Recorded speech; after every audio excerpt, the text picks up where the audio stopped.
ബഹിരാകാശയാത്ര നടത്തിയ ലൈക്ക എന്ന നായയെക്കുറിച്ച് നമ്മൾക്കെല്ലാവർക്കും അറിയാം. എന്നാൽ ആദ്യമായി ബഹിരാകാശത്ത് പോയി വന്ന പൂച്ചയെക്കുറിച്ച് നിങ്ങൾ കേട്ടിട്ടുണ്ടോ? അതാണ് ഫെലിസെറ്റ്. പാരീസിലെ ഒരു തെരുവ് പൂച്ചയായിരുന്നു അവൾ. ഫ്രഞ്ച് ബഹിരാകാശ പദ്ധതിയുടെ ഭാഗമായി പരിശീലിപ്പിക്കപ്പെട്ട 14 പൂച്ചകളിൽ ഒന്ന്.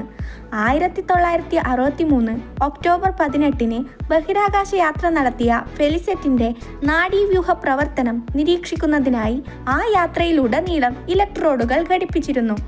C341 എന്നായിരുന്നു ഫെലിസെറ്റിന് ശാസ്ത്രജ്ഞർ നൽകിയ പേര്.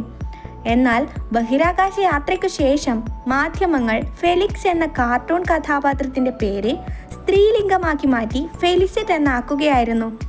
1963 ഒക്ടോബറിൽ തന്നെ ഫെലിസെറ്റിൻ്റെ തലച്ചോറിനെ പറ്റി കൂടുതൽ പഠനം നടത്തുന്നതിനായി അവളെ ദയാവധത്തിന് വിധേയയാക്കി.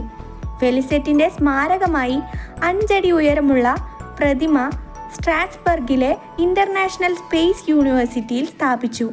ഫ്രാൻസിനെ ബഹിരാകാശത്ത് ജീവികളെ എത്തിച്ച 3ാമത്തെ രാജ്യമായി കണക്കാക്കാൻ കാരണം ഫെലിസെറ്റ് തന്നെയാണ്. മറ്റു 2 രാജ്യങ്ങൾ ഏതൊക്കെയാണെന്ന് നിങ്ങൾക്കറിയാമോ? മൃഗങ്ങളെ ആദ്യമായി ബഹിരാകാശത്തെത്തിച്ച മറ്റ് 2 രാജ്യങ്ങൾ ഏതാണെന്ന് കമൻറ്റ് ചെയ്യൂ. കൂടുതൽ വീഡിയോസിനായി ചാനൽ സബ്സ്ക്രൈബ് ചെയ്യുക.